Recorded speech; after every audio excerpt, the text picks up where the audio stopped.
Bonjour à toutes et à tous et un grand bonjour à Daniel Guggenheim qui aujourd'hui va nous éclairer sur toutes les à faire et à ne pas faire du point de vue économique en Israël.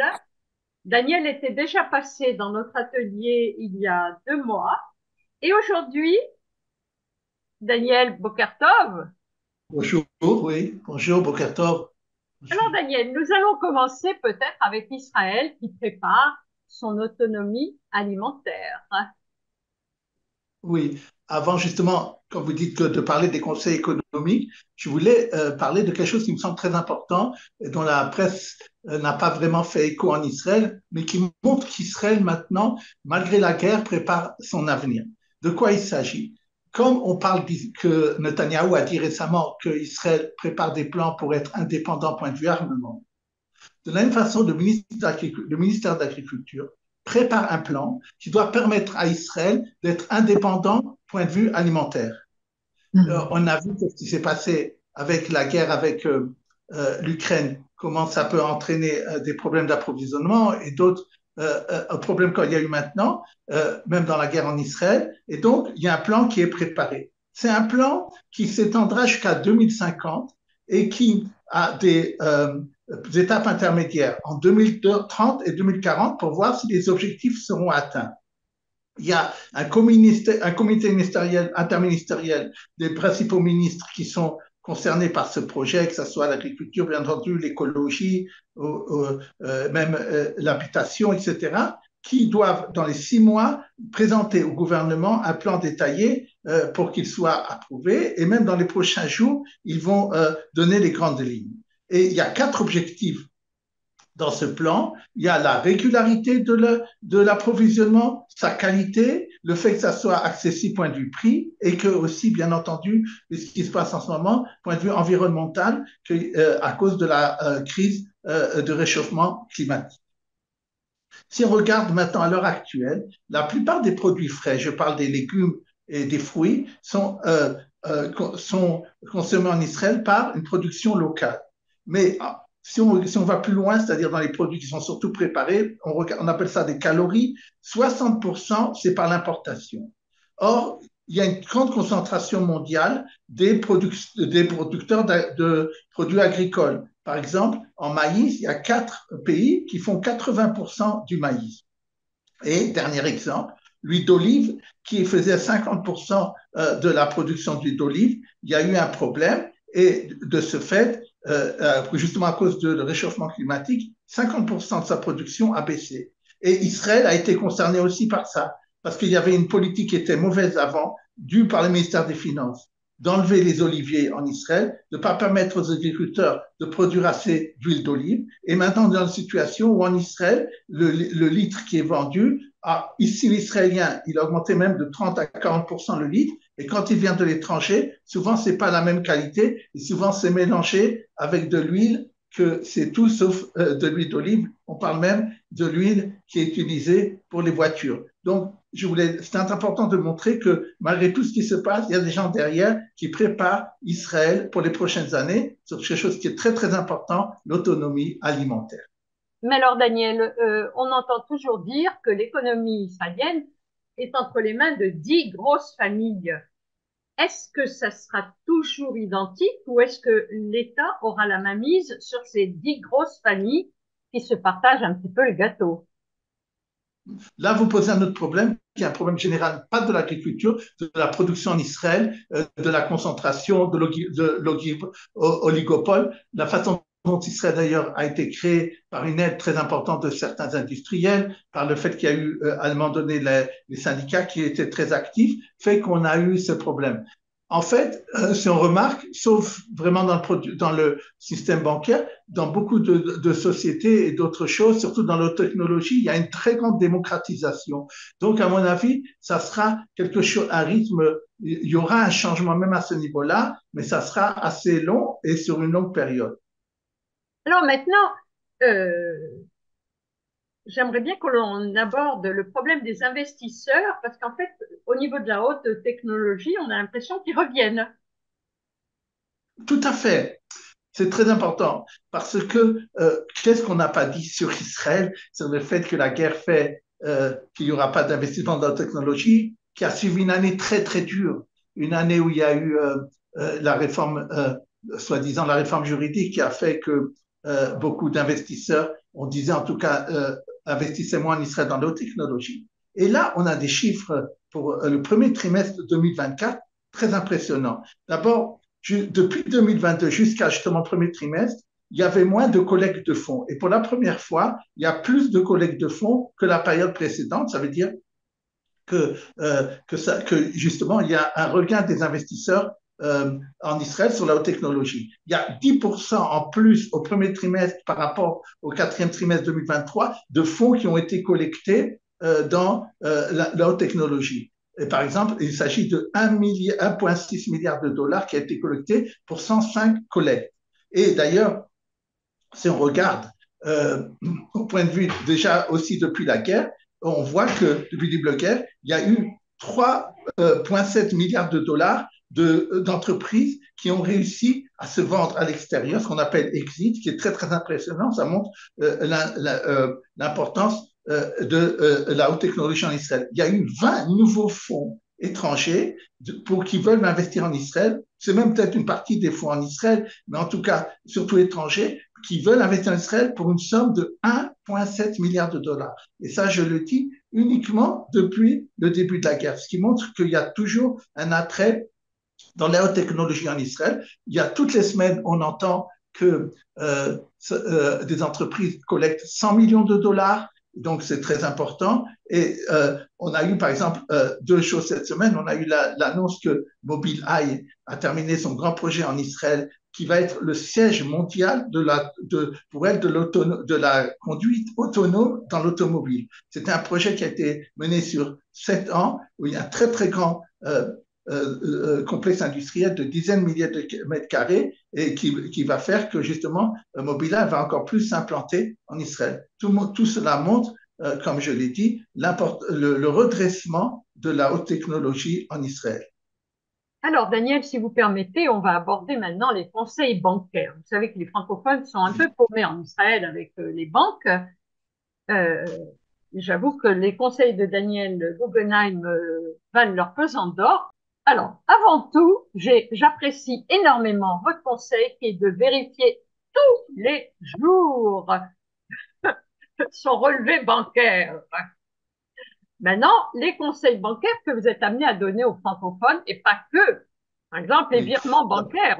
D'abord, quand vous dites, vous vérifiez quotidiennement votre compte bancaire, aussi les cartes de crédit. Bien les vérifier parce que qu'on vérifie que personne n'a utilisé votre carte de crédit, c'est aussi très important, ou bien qu'il y a eu des dépenses que vous n'étiez pas au courant sur la carte de crédit et ça vous fait prendre conscience de certaines choses. Donc, il faut, et le compte bancaire et la carte de crédit sont des choses très importantes, comme vous l'avez noté, de les vérifier quotidiennement. Alors, maintenant, quand on parle des virements de l'étranger en Israël, c'est quelque chose de très. J'ai énormément de questions à ce sujet parce que, d'abord, je voudrais dire un phénomène que c'est pas seulement que je vois à Calita, mais on en parle même dans d'autres cercles financiers. Que depuis la guerre, apparemment, pour des raisons qui sont, à mon avis, le mot antisémite, il faut le dire, il y a des gens en France qui sont dans le cercle bancaire, je parle des employés, pas au haut, qui empêchent des fois des virements de Français en Israël et en demandant des choses qu'ils n'ont jamais demandé avant et qui n'est pas, où il n'y a pas une loi derrière, c'est juste faire des problèmes bureaucratiques. Et il y a même, parce que je vois des gens qui ont marqué avec Palestine Vivra à côté, etc. Donc, on voit bien que c'est lié pas seulement à des problèmes bureaucratiques. Donc, j'attire l'attention de nos auditeurs à ce sujet et aussi du fait que, à tel point, c'est que il y a un avocat qui est très connu, Godanel, je crois que c'est son nom, qu'on s'entend de s'adresser à lui parce que c'est quelque chose de très important. Donc, ne vous étonnez pas pour des gens qui ont l'habitude d'avoir un Israël, peut-être ils vont être des fois plus tatillons et des fois ce n'est pas des choses qui sont justifiées. Donc, c'est une mise en garde que je voudrais faire. Maintenant, il faut savoir qu'il y a un grand problème, à part ça en général, de ce qu'on appelle les lois de blanchiment d'argent. Peut-être même vous avez entendu par les auditeurs et vous-même ce qui s'est passé récemment que l'Amérique a obligé de fermer à des colons des comptes en Israël, soi-disant parce que c'est des gens dangereux. Ça, c'est le haut de l'iceberg. En vérité, depuis maintenant à peu près les années 2000, Israël, du point de vue régulation bancaire, est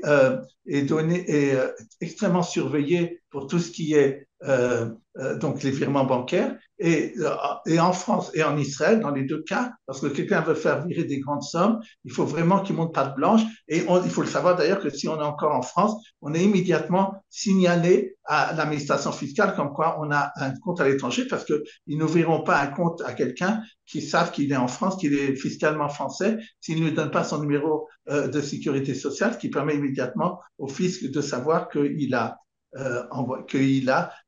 viré de l'argent à l'étranger. Donc ça, c'est probablement un problème très, très important de bureaucratie. Je voudrais dire que même récemment, j'ai eu l'affaire malheureuse de quelqu'un qui avait envoyé dans une grande banque en Israël, pour ne pas la nommer, à Banque Hapoalim, elle avait envoyé il y a plusieurs années plusieurs millions de shekels.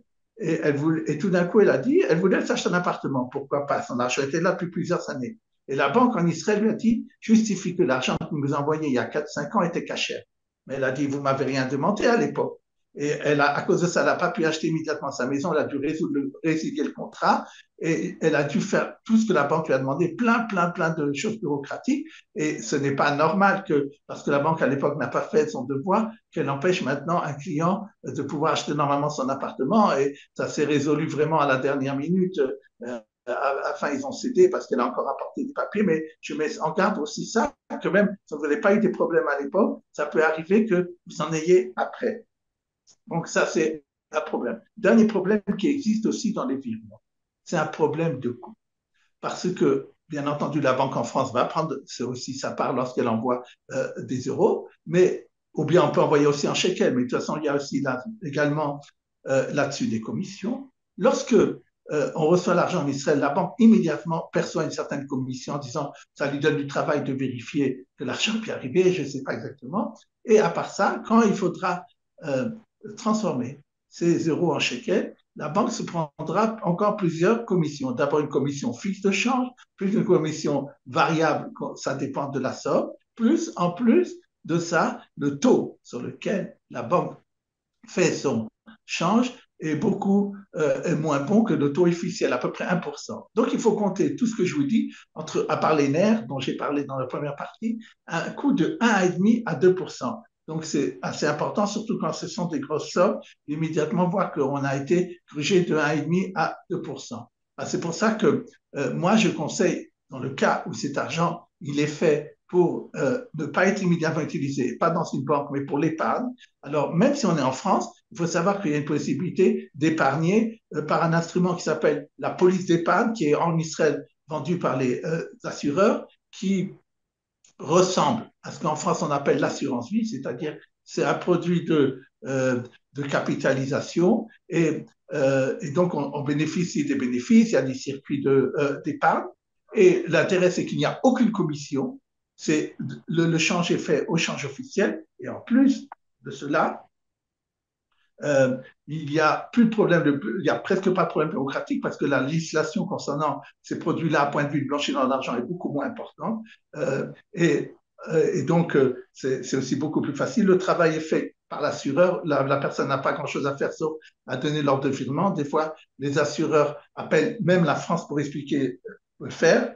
On ne paye pas l'assureur boîte dans lequel l'argent sera viré, qui paye tout l'assureur. Et donc, c'est également intéressant pour ça. Et donc, s'il y a des gens qui sont intéressés par ça, je pourrais le dire. Moi, je sais que j'ai beaucoup d'Olim ou de Français touristes ou autres, je les fais faire. C'est des millions et des millions d'euros qui sont passés par ce produit d'épargne. Et c'est, à mon avis, très, très intéressant dans les cas où je parle, en tout cas.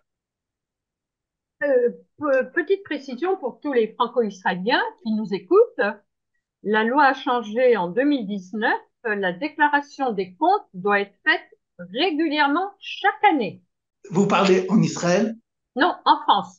Mais justement, Ah, en on France, s'adresse oui. aux franco-israéliens, donc n'oubliez pas, sinon vous êtes redevable. L'amende sera de Ah oui. 1500 Ah oui. euros par compte.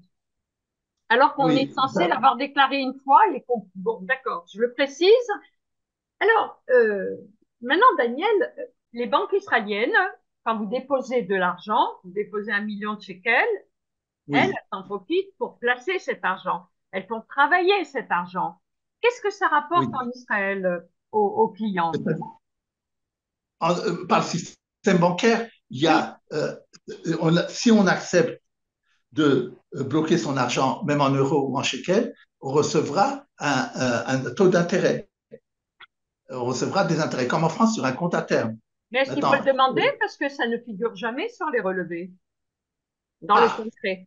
non, il faut, bien sûr, il faut demander, effectivement, de déposer. Ils vont pas vous, d'ailleurs, souvent, ils vous le font eux-mêmes en vous demandant si vous êtes intéressé, s'il y a une grosse somme, parce que, effectivement, ils ont des ordres de dire que c'est dommage qu'il y a de l'argent qui dort, surtout ça reste un certain nombre de moments, et donc ils proposent souvent aux clients de placer cet argent dans leur dépôt. Maintenant, si déjà vous parlez de ça, moi je conseille beaucoup aux gens, au lieu de le faire par les dépôts à terme, comme on vient de parler, il y a un produit qui est en Israël qui a énormément comment dire, de popularité depuis un certain temps parce que les taux de la Banque d'Israël ont beaucoup augmenté. C'est de l'argent qui est placé par les ceux qui gèrent ça dans les SICAV monétaires. On appelle ça SICAV monétaire en hébreu, kaspit. Kaspit, ça veut dire argent, kesef, le mot shekel. Le mot kesef, c'est kaspit en hébreu, comme SICAV monétaire. C'est de l'argent qui est la plupart investi ou dans des dépôts ou dans des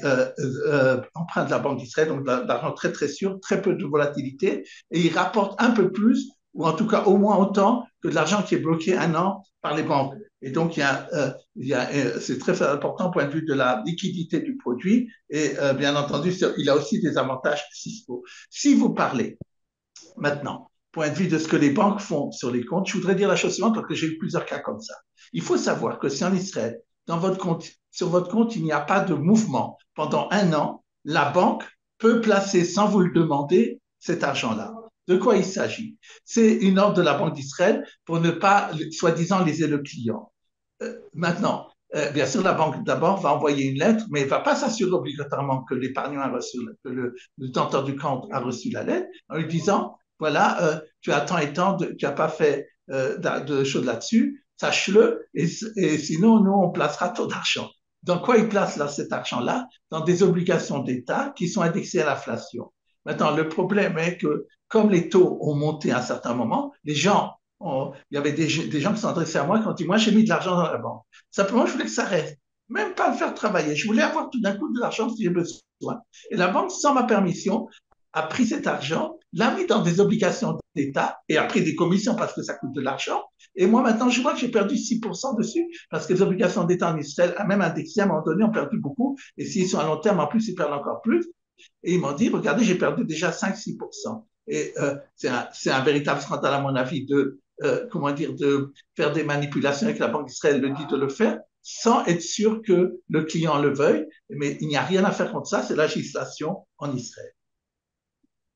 Bon, ben, on est de plus en plus éclairé. Maintenant, Daniel, j'aimerais bien que vous nous entreteniez de Bezek, qui devient le nouveau concurrent dans le secteur électrique. Oui, effectivement, Bezek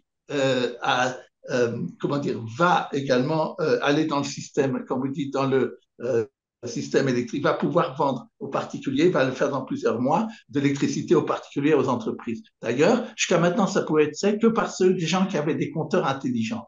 Maintenant, même à partir de l'été, même des gens qui ont pas qui ont des compteurs normaux qu'on appelle compteurs non intelligents pourront aller à la concurrence, dont Bezek, et acheter de l'électricité ailleurs. D'ailleurs, il faut dire que c'est important parce que la note d'électricité a beaucoup augmenté à cause d'augmentation de l'énergie ces mois-là pour les Israéliens. On a parlé de 100 shekels à peu près. C'est très important. Et donc, s'il y a de la concurrence, on parle d'une baisse justement et aussi par PSEC de 10 à 20%, en tout cas 10%, je veux dire 10% par rapport à ce qu'on paye maintenant, ce qui est déjà important pour ceux qui voudront aller vers la concurrence.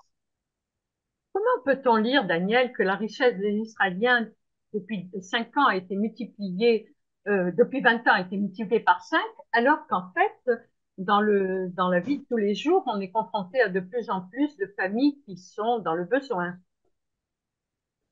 Oui, effectivement, il y a eu une recherche qui a été faite qui a montré que depuis 20 ans, les Israéliens sont devenus plus riches. D'ailleurs, même les gens qui sont dans la plus basse, dans ce qu'on appelle le dixième le plus bas. Il y a dans les pays comme l'OCDE, on classe les gens d'après la façon dont ils gagnent en 10 parties. Et il y a de ça 20 ans, il y avait 20%, les pauvres en Israël étaient plus pauvres que la moyenne, de 20% que la moyenne de l'OCDE. Maintenant, grâce surtout à l'obligation de la retraite qui a été faite au milieu des années 2000, alors beaucoup d'Israéliens sont sortis du degré de la pauvreté. Maintenant, vous posez une très bonne question en disant, mais d'abord on entend comment dire, qu'il y a une précarité des gens et qu'il y a un problème.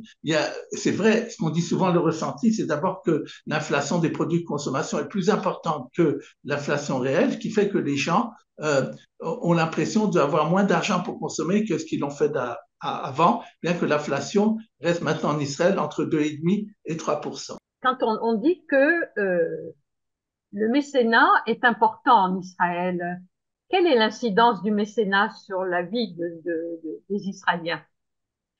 Oui, oui, c'est une étude que j'avais faite d'ailleurs, qui m'a été demandée par Kalita, très intéressante, qui montre que ils ont en Israël une organisation qui s'appelle Ma'ala, qui veut justement promouvoir le mécénat en Israël et montrer aux entreprises que si elles font du social, elles gagneront. Et elle a 160 000 sociétés qu'elle note. Et elle s'est rendue compte que parmi ces sociétés-là, 80%, donc c'est important, font du mécénat. Et donc, la solidarité à ce niveau en Israël est très, très importante. Ça explique pourquoi le mécénat est tellement développé en Israël. Il y a cette envie de solidarité et même du monde économique vers l'ensemble de la population. Dans les conseils économiques, je voudrais dire quelque chose parce que c'est deux sujets qui me sont souvent posés maintenant. C'est d'abord problème de gens qui en Israël viennent et on leur dit, voilà, vous avez un compte. Les gens viennent et disent à la banque, vous savez, j'ai un compte. Et où est-ce qu'il est passé ça a disparu. Et la Banque d'Israël fait déjà plusieurs années un site internet qui s'appelle Harakesef, en français, la montagne de l'argent, où quelqu'un, même s'il n'est pas israélien, par son passeport, de lui ou un de ses proches, il peut immédiatement savoir s'il y a un compte à lui, s'il y a un compte à ce numéro-là qui n'est pas utilisé. Ça, c'est une chose. Et donc, c'est très important de le savoir qu'il existe cette possibilité-là. Et également, de ne pas se décourager. Moi, j'ai aidé plusieurs personnes à qui on avait dit qu'il n'y avait plus d'argent à les retrouver. Et des fois, il faut bien demander aux banques, comment dire, même faire appel à mes services à Calita qui sont bénévoles, et j'aiderai les gens à retrouver les comptes.